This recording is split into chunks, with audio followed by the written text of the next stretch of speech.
الحمد للہ وکفا وسلام علی عبادہ الذین اصطفیٰ اما بعد اعوذ باللہ من الشیطان الرجیم بسم اللہ الرحمن الرحیم الا ان اولیاء اللہ لا خوف علیہم ولا هم یحزنون الذین آمنوا وکانوا یتقون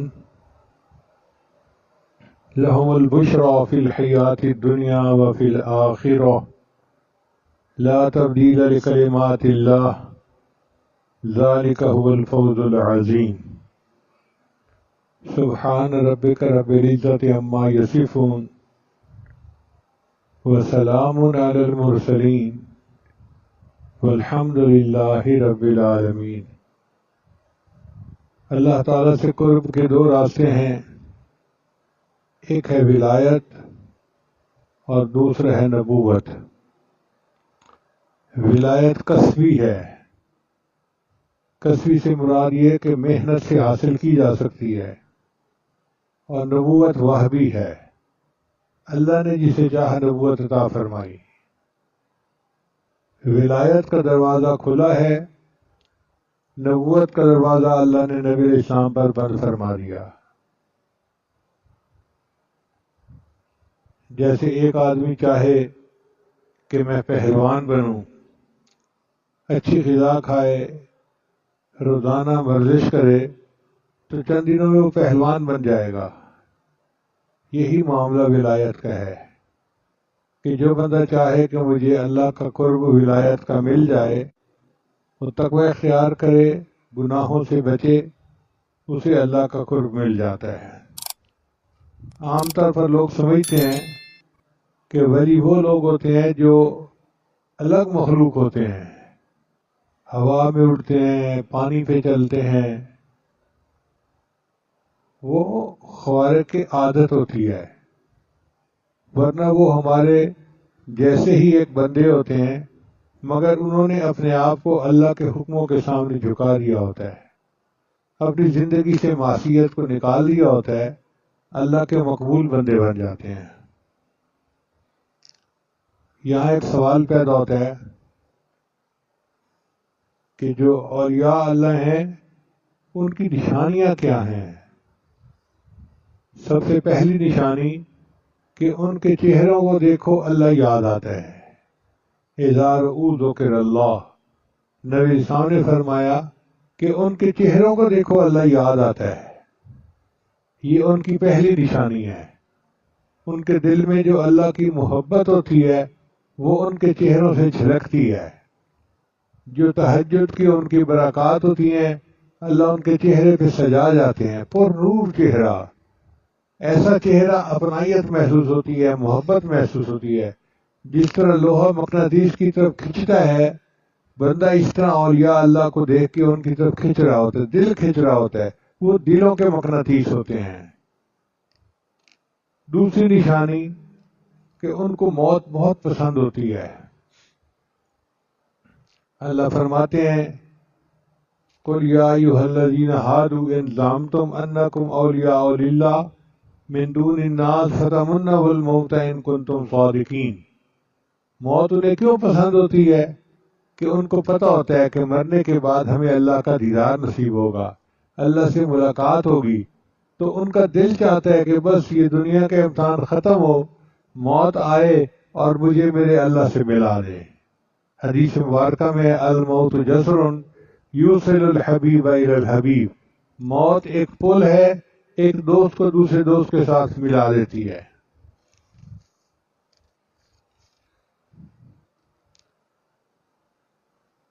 پھر ایک اعزاز ان کا یہ بھی ہے کہ اللہ تعالیٰ ان کو پرسکون زندگی عطا فرماتے ہیں۔ لا خوف علیہم ولا هم یحزنون، خوف کہتے ہیں باہر کا ڈر، اور حزن کہتے ہیں اندر کا غم۔ نہ کوئی باہر کا ڈر ہوتا ہے، نہ کوئی اندر کا غم ہوتا ہے، پرسکون زندگی ہوتی ہے۔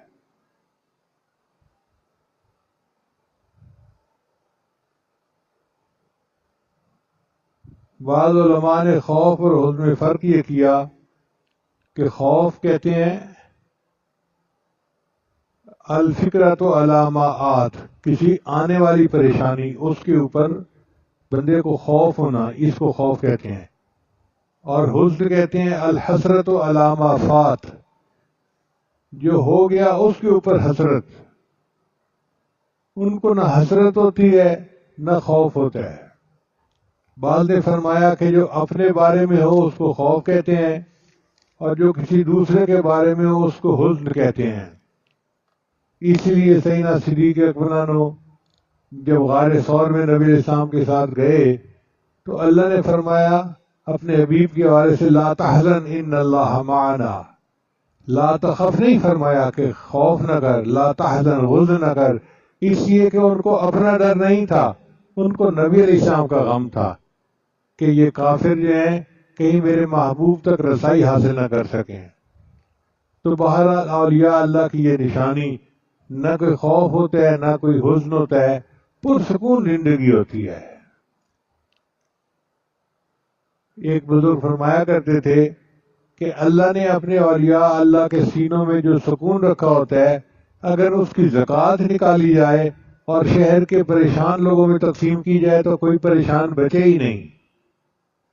ابراہیم ادم رحمۃ اللہ فرمایا کرتے تھے اگر ان بادشاہوں کو پتہ چل جائے کہ اولیاء اللہ کے دل میں کتنا سکون ہوتا ہے تو یہ فوجیں لے کے ہم پر چڑھائی شروع کر دیں کہ ہمیں بھی چاہیے.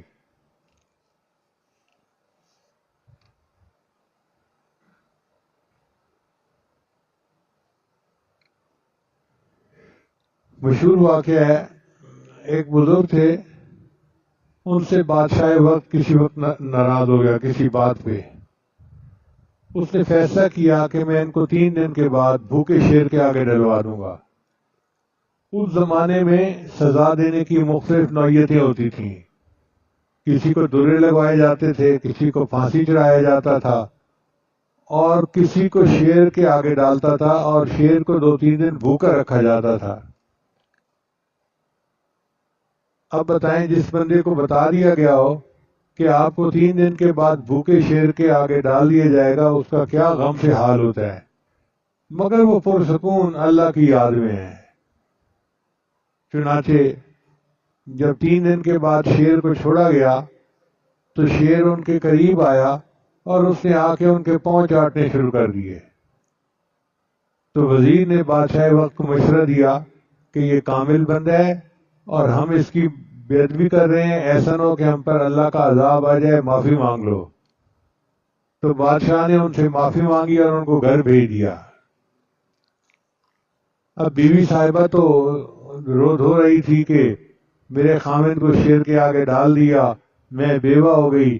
اچانک اس نے دیکھا کہ خامند گھر میں داخل ہوئے تو وہ بڑی حیران ہوئی، پوچھنے لگی آپ کیسے آ گئے؟ ان کا مجھے شیر کے آگے ڈالا گیا تھا، مگر شیر نے آ کے میرے پاؤں چاٹے اور بادشاہ نے مجھے واپس بھیج دیا. تو بیویاں بیویاں ہوتی ہیں. اس نے کہا اچھا مجھے سچی سچی بتائیں کہ جب شیر آپ کی طرف آ رہا تھا اس وقت آپ کے دل کی کیا کیفیت تھی، آپ کیا سوچ رہے تھے؟ کہنے لگے میں اس وقت یہ سوچ رہا تھا کہ اس کا لعاب پاک ہوتا ہے یا ناپاک ہوتا ہے. یعنی اپنی موت کا غم نہیں، یہ فقہی مسئلہ سوچ رہے ہیں کہ لعاب پاک ہوتا ہے یا ناپاک ہوتا ہے. ایسی اللہ تعالیٰ پرسکون زندگی عطا فرما دیتے ہیں. انہوں نے اپنی مرضی کو اللہ کی مرضی میں گم کر دیا ہوتا ہے، اس لیے پرسکون ہوتے ہیں. اب ہم سوچتے ہیں ایسے ہونا چاہیے تھا، ایسا نہیں ہوا. بھئی جیسے اللہ کی مرضی، جس نے کائنات کو بنایا ہے اسی نے کائنات کو چلانا ہے نا. ہم کون ہوتے ہیں اپنی مرضی کرنے والے؟ ذوالنون مصری رحمۃ اللہ فرماتے تھے تم اس شخص کے بارے میں کیا سوچتے ہو جس کی مرضی سے دنیا کا نظام چل رہا ہے؟ تو کسی نے کہا کہ حضرت یہ تو آپ نے بہت بڑی بات کر دی. فرمانے لگے کیوں؟ میں نے اپنی مرضی کو اللہ کی مرضی میں گم کر دیا. ہر کام اللہ کی مرضی سے ہو رہا ہے، لہذا میری مرضی سے ہو رہا ہے. تو اولیاء اللہ کو اللہ کی مرضی پر اطمینان ہوتا ہے اور وہ پرسکون ہوتے ہیں. ہماری طرح نہیں ہوتے جو تقدیر کے ساتھ کشتیاں کرتے پھرتے ہیں، یہ ایسے ہو جائے، یہ ایسے ہو جائے، یہ ایسے ہو جائے.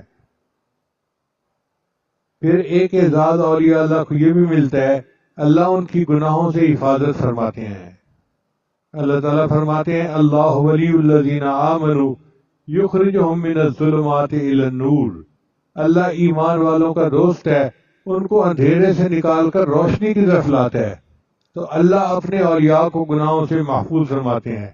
جس طرح ماں اپنے بچے کو بچاتی ہے، بجلی کی تار کو ہاتھ نہ لگائے، پانی میں نہ چلا جائے، کوئی اور نقصان دہ چیز نہ کر لے، اسی طرح اللہ اپنے اولیاء کی حفاظت فرماتے ہیں کہ وہ گناہوں کے قریب نہ جائیں.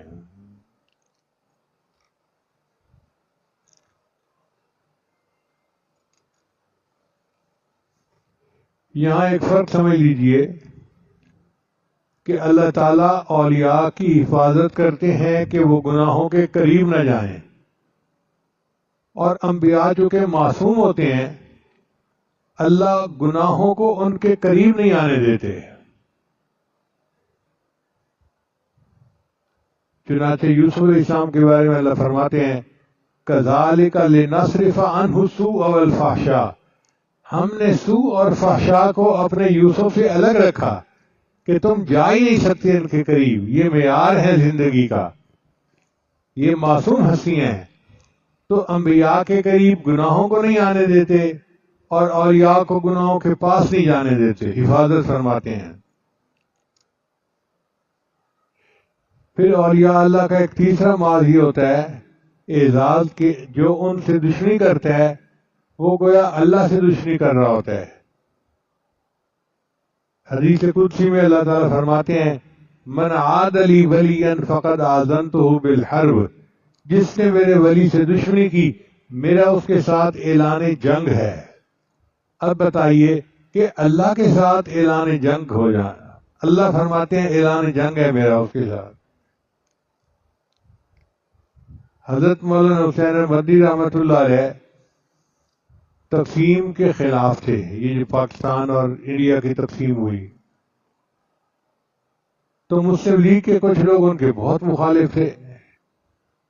ایک دفعہ وہ تقریر کر رہے تھے تو ایک بندے نے ان کو کھڑے ہو کے کہا کہ آپ تو بھونکتے ہی رہتے ہیں، مخالفین جیسے بات کرتے ہیں. اللہ کی پکڑ آ گئی. وہ بندہ ایک ایسی مرض میں مبتلا ہوا کہ اپنی زندگی کے آخری وقت میں آواز نکالتا تھا تو گدھے کی طرح بھونکنے کی آواز آتی تھی.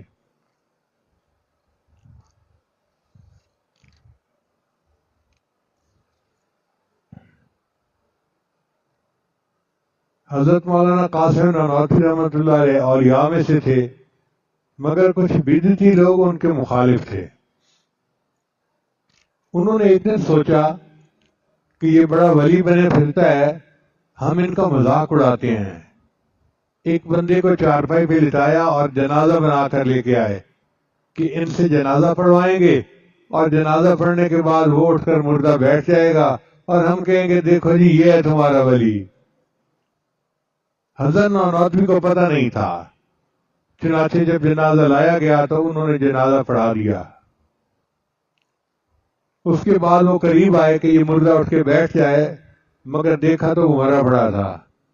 حضرت نے فرمایا دیکھو بکرے پہ ایک دفعہ تکبیر پڑھی جاتی ہے وہ مر جاتا ہے، میں نے تو اس پر 4 تکبیریں پڑھی ہیں، اب یہ قیامت سے پہلے نہیں اٹھ سکتا.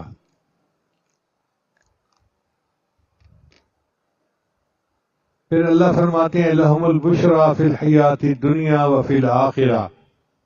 ان کے لیے بشارتیں ہیں دنیاوی زندگی میں اور آخرت میں بھی. اب یہ بشرا سے کیا مراد ہے؟ بشارتوں سے ایک مصداق یہ ہے کہ اچھے خواب آتے ہیں ان کو. چنانچہ اولیاء اللہ کو خواب میں نبی علیہ السلام کی زیارت ہوتی ہے، اللہ تعالیٰ کی زیارت ہوتی ہے، اہل اللہ کی زیارت ہوتی ہے. یہ بشرا ہے، یہ ان کے لیے بشارتیں ہیں اللہ کی طرف سے.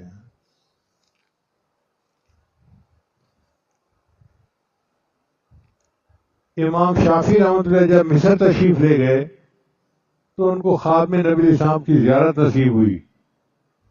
تو نبی اسلام نے ارشاد فرمایا کہ احمد بن حنبل جو عراق میں ہیں ان کے اوپر ایک امتحان آئے گا اور مسئلہ خلق قرآن میں ان کو کہا جائے گا کہ قرآن کو مخلوق مانو، تو میری طرف سے ان کو پیغام دے دو کہ وہ اپنی بات پر ڈٹے رہیں اور ان پر جو سختی ہو اس کو برداشت کر لیں، اللہ کامیاب کریں گے اور ان کا جھنڈا ایسا بلند کریں گے کہ کوئی نیچے نہیں کر سکے گا۔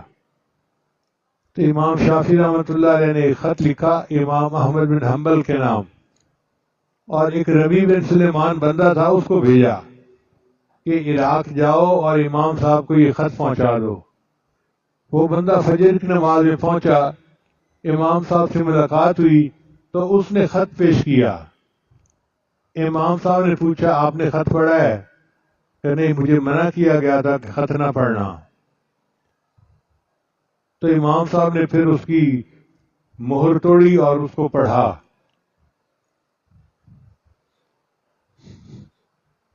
اور پڑھنے کے بعد امام احمد بن حنبل رونے لگ گئے۔ اس بندے نے پوچھا حضرت آپ رو کیوں رہے ہیں؟ فرمایا کہ اس میں ابن ادریس امام شافعی نے لکھا ہے کہ تمہارے اوپر آزمائش آئے گی، تم پکے رہنا اور اللہ تمہیں کامیاب کرے گا۔ تو میرے لیے تو یہ بہت بڑی بشارت ہے۔ اور جو خط لے جانے والا تھا وہ کوئی میری طرح کا بندہ تھا، اس نے کہا حضرت جب آپ کو اتنی بڑی بشارت ملی تو مجھے کچھ انعام بھی ملنا چاہیے۔ تو امام احمد بن حنبل کے پاس 2 چادریں تھیں، جیسے ہم لوگ یہ رومال ڈالتے ہیں نا کندھے پر، انہوں نے اوپر ایک چادر لی ہوئی تھی، انہوں نے وہ چادر اتار کر دے دی ہدیہ کے طور پہ۔ وہ بندہ واپس آیا، امام شافعی رحمۃ اللہ کو بتایا کہ حضرت میں نے امانت پہنچا دی اور سفر سے بخیریت واپس آ گیا ہوں۔ تو امام صاحب نے سب پوچھا امام شافعی نے کہ ہوا کیا؟ حضرت انہوں نے مجھے ایک چادر ہدیہ دی۔ امام شافعی رحمۃ اللہ نے فرمایا کہ دیکھو، نہ یہ میں تم سے قیمتاً مانگتا ہوں نہ ہدیتاً مانگتا ہوں، بس اتنا ہے کہ اس چادر کو ایک پانی کے اندر بھگو کے رکھ دو اور وہ پانی مجھے دے دو۔ چنانچہ اس بندے نے وہ چادر پانی میں بھگو کر رکھ دی اور امام شافعی کو وہ پانی دے دیا۔ کتابوں میں لکھا ہے کہ امام شافعی رحمۃ اللہ کبھی کبھی وہ پانی لیتے تھے اور اپنے چہرے پر اس کا مسح کیا کرتے تھے کہ ایک ولی کے کپڑے کا یہ پانی ہے، میں اپنے چہرے پہ لگاؤں گا تو میرا چہرہ منور ہو جائے گا۔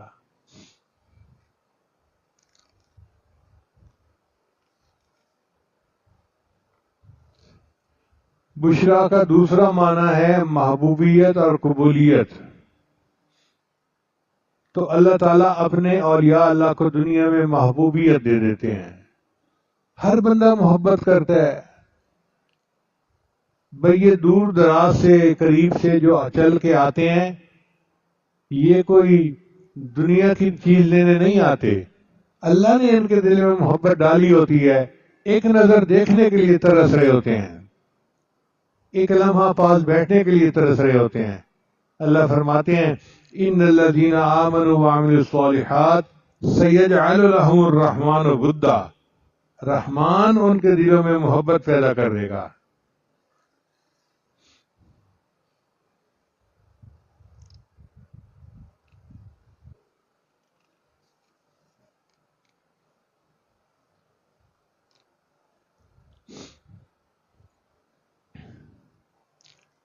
انسانوں میں تو محبوبیت ہوتی ہے، فرشتے بھی ان سے محبت کرتے ہیں۔ چنانچہ ہمارے سلسلہ کے دور تھے حضرت مرزا مظہر جان جانا رحمۃ اللہ علیہ، بڑے صاحب حال بزرگ تھے، ان کے خلیفہ تھے، ان کا نام تھا قاضی ثناء اللہ پانی پتی رحمۃ اللہ علیہ۔ یہ قاضی ثناء اللہ پانی پتی جو تھے یہ محدث بھی تھے، مفسر بھی تھے، ان کی تفسیر ہے تفسیر مظہری، اور فقیہ بھی تھے، یعنی تینوں اللہ نے علوم ان کو دیے تھے۔ اور حضرت مرزا مظہر جان جانا ان سے اتنی محبت فرماتے تھے کہ کہا کرتے تھے کہ اگر قیامت کے دن اللہ نے مجھ سے پوچھا تم دنیا سے کیا لے کر آئے ہو؟ تو میں قاضی ثناء اللہ کو اللہ کے سامنے پیش کروں گا، اللہ میں اس کو لے کر آیا ہوں۔ تو مرزا مظہر جان رحمۃ اللہ بیٹھے ہوتے تھے اور تھوڑی دیر بعد کہتے تھے کہ قاضی صاحب آ رہے ہیں، اور تھوڑی دیر بعد قاضی صاحب آ جاتے تھے۔ لوگ بڑے حیران ہوتے تھے کہ حضرت کو کیسے پتہ چل جاتا ہے۔ ایک بندے نے سوال کر دیا، حضرت آپ کو کیسے پتہ چل جاتا ہے؟ تو فرمایا کہ دیکھو، ہماری محفل میں فرشتوں کی بھیڑ ہوتی ہے، جب وہ فرشتے ادب سے کھڑے ہو جاتے ہیں تو مجھے اندازہ ہو جاتا ہے کہ کوئی ایسا اللہ کا ولی آ رہا ہے کہ فرشتے بھی ان کا اکرام کرتے ہیں۔ تو اولیاء اللہ سے صرف انسانوں کو محبت نہیں ہوتی، فرشتوں کو بھی محبت ہوتی ہے، جمادات کو بھی محبت ہوتی ہے۔ چنانچہ نبی علیہ السلام احد پہاڑ پر تشریف لے گئے، آپ کے ساتھ سیدنا صدیق اکبر تھے، حضرت عمر تھے، حضرت عثمان تھے، حضرت علی تھے۔ تو احد پہاڑ جو تھا وہ خوشی سے ہلنے لگا، جیسے کوئی چیز جھومتی ہے نا، ایسے جھومنے لگا۔ تو نبی علیہ السلام نے فرمایا، احد رک جا، تیرے اوپر ایک نبی، ایک صدیق اور 2 شہید موجود ہیں۔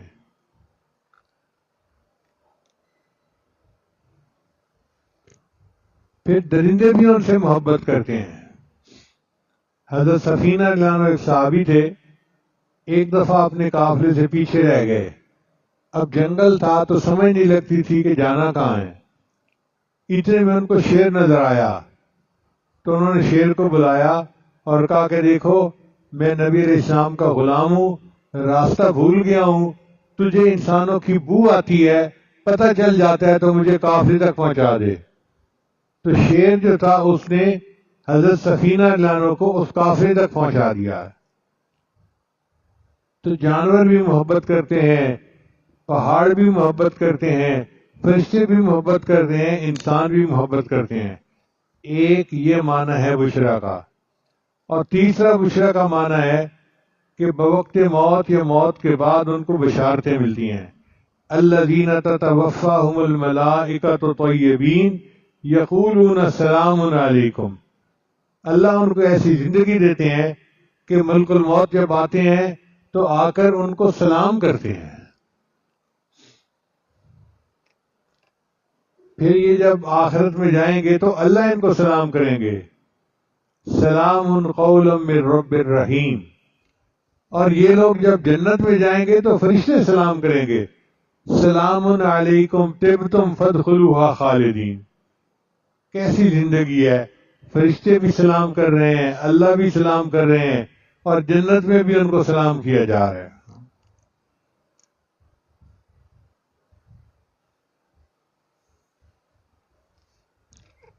ابن فارض رحمۃ اللہ علیہ ایک بزرگ تھے، موت کے وقت اللہ نے ان کو جنت دکھائی جو ان کا گھر ہوگا، تو انہوں نے چہرہ دوسری طرف کر لیا۔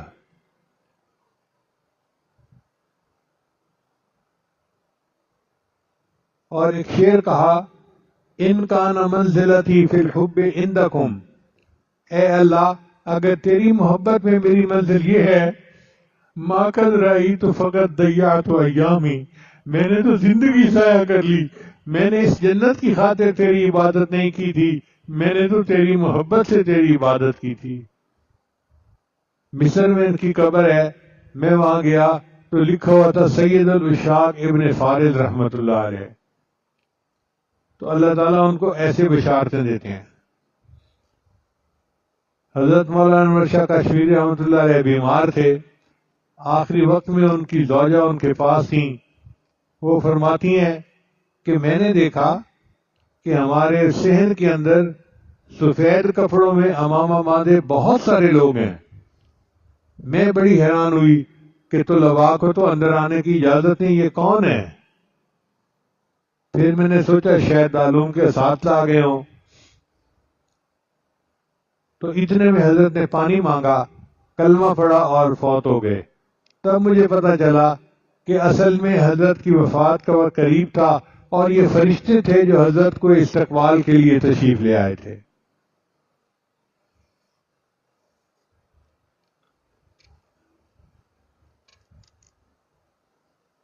پھر ایک نعمت یہ کہ ان کو اللہ کی رضا ملتی ہے۔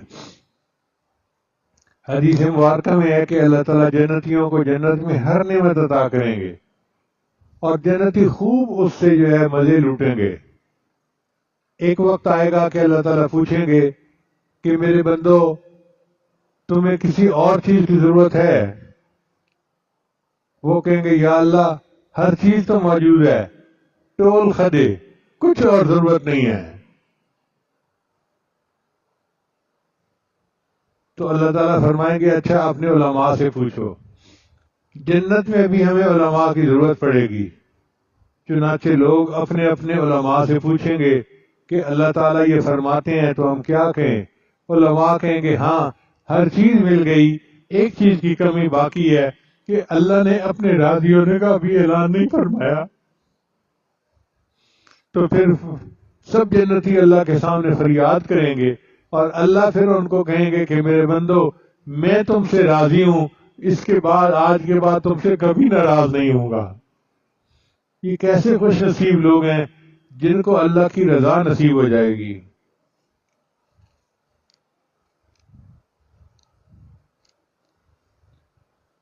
اور یہ آخری اعزاز کہ اللہ ان کو نور فراست عطا فرما دیتا ہے۔ حدیث پاک میں آتا ہے اتقوا فراست المؤمن فإنه ينظر بنور اللہ، مومن کی فراست سے ڈرو، وہ اللہ کے نور سے دیکھتا ہے۔ اللہ ان کو ایک ایسا نور دے دیتا ہے کہ جس سے ان کو حق اور باطل کے درمیان پہچان ہو جاتی ہے۔ حضرت مرزا مظہر جان رحمۃ کے پاس ایک شخص انگور آیا، حضرت کھا لیجئے۔ حضرت نے اٹھائے اور رکھ لیے۔ اس نے کہا کہ حضرت آپ کھاتے کیوں نہیں؟ فرمایا مجھے اس میں سے مردوں کی بو آتی ہے۔ وہ شخص بڑا حیران ہوا۔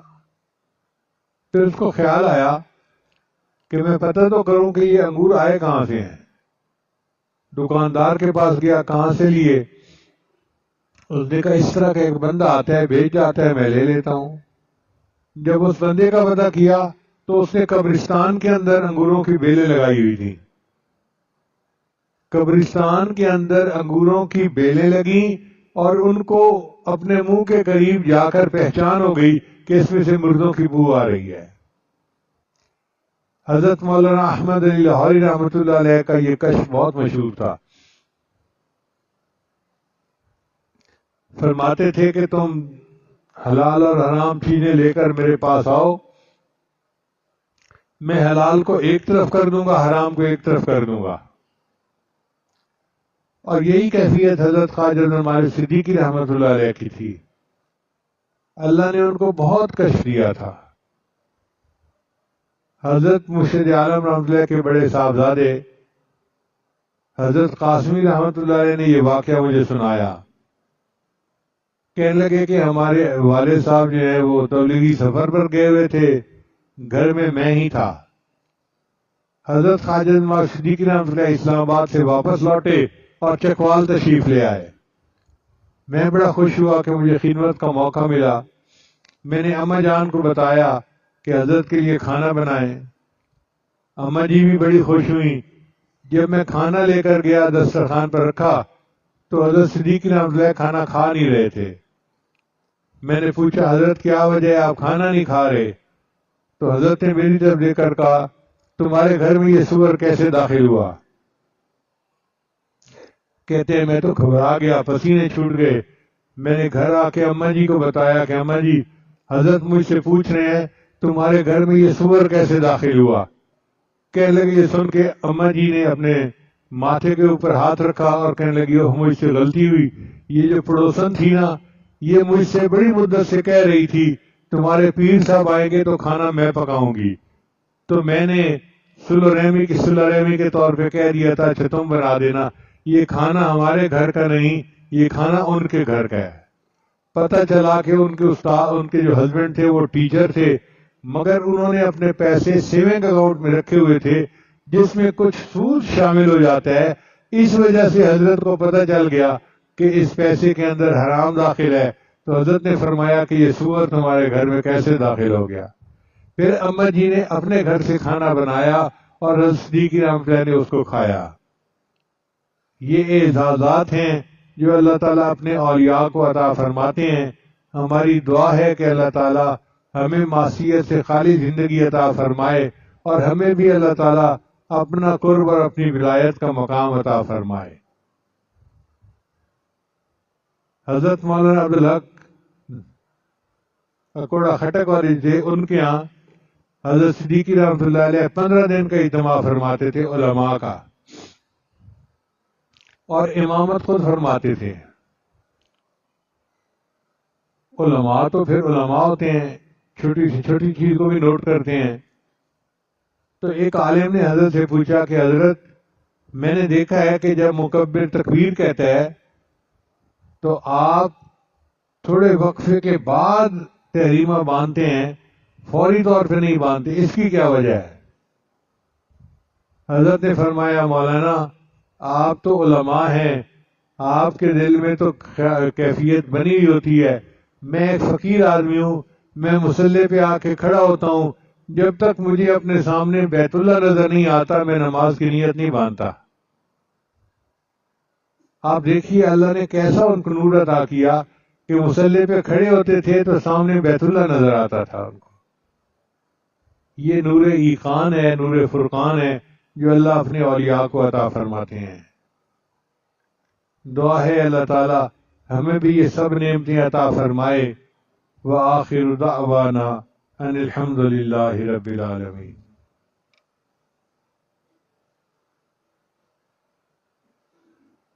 جی بہت سارے احباب بیعت کے لیے آئے ہیں اور تجدید بیعت کے لیے بھی آئے ہیں، تو یہ عاجز چند کلمات پڑھائے گا، سچے دل کے ساتھ پیچھے پیچھے پڑھتے جائیے۔ پڑھیے بسم اللہ الرحمن الرحیم۔ لا الہ الا اللہ محمد الرسول اللہ۔ آمنت باللہ وملائکتہ وکتبہ ورسلہ والیوم الآخر والقدر خیرہ وشرہ من اللہ تعالی والبعث بعد الموت۔ آمنت باللہ کما ہوا باسمائہ وصفاتہ وقبلت جمیع احکامہ اقرار باللسان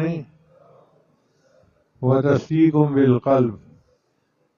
اشہد ان لا الہ الا اللہ واشہد ان محمدا عبدہ ورسولہ۔ استغفر اللہ ربی من کل ذنب واتوب الیہ برحمتک یا ارحم الراحمین۔ ان کلمات کو پڑھنے سے ہم بیعت ہو چکے ہیں۔ چند معمولات ہیں جن کو باقاعدگی سے کریں گے تو اللہ تعالیٰ دل کو منور کریں گے۔ ان میں پہلا عمل ہے 100 مرتبہ استغفار صبح شام پڑھنا۔ دوسرا عمل ہے 100 مرتبہ درود شریف صبح شام پڑھنا۔ تیسرا عمل ہے قرآن مجید کی تلاوت روزانہ کرنا۔ اور چوتھا ہے چلتے پھرتے ہر وقت دل میں اللہ کو یاد کرنا، ہتھکار ول دل یار ول۔ اور پانچویں ہے مراقبہ کرنا۔ مراقبہ تمام معمولات کا لب لبابہ نچوڑ ہے۔ طریقہ بہت آسان ہے۔ جب نماز پڑھ کے فارغ ہوں صبح شام تو تھوڑی دیر کے لیے آنکھیں بند کر کے اللہ سے لو لگا کے بیٹھ جائیں کہ اللہ کی رحمت آ رہی ہے، دل میں سما رہی ہے، دل کی ظلمت اور سیاہی دور ہو رہی ہے، اور میرا دل اللہ اللہ اللہ بول رہا ہے، میں سن رہا ہوں۔ پڑھنا نہیں ہے زبان سے، دل پڑھ رہا ہے، میں سن رہا ہوں۔ جب بندہ یہ گمان لے کے بیٹھتا ہے تو حدیث مبارکہ میں ہے کہ میں اپنے بندے کے ساتھ وہ معاملہ کرتا ہوں جو وہ میرے ساتھ گمان کرتا ہے. انا عند ظن عبدی بی. تو اللہ اس کے گمان کو پورا کر دیتے ہیں اور تھوڑے عرصے میں اس کو اپنے دل سے اللہ کی ایک آواز محسوس ہوتی ہے. وہ جن کا عشق صادق ہے وہ کب فریاد کرتے ہیں، لبوں پہ مہر خاموشی دلوں میں یاد کرتے ہیں. ہم بھی اپنے اللہ کو اپنے دلوں میں یاد کریں.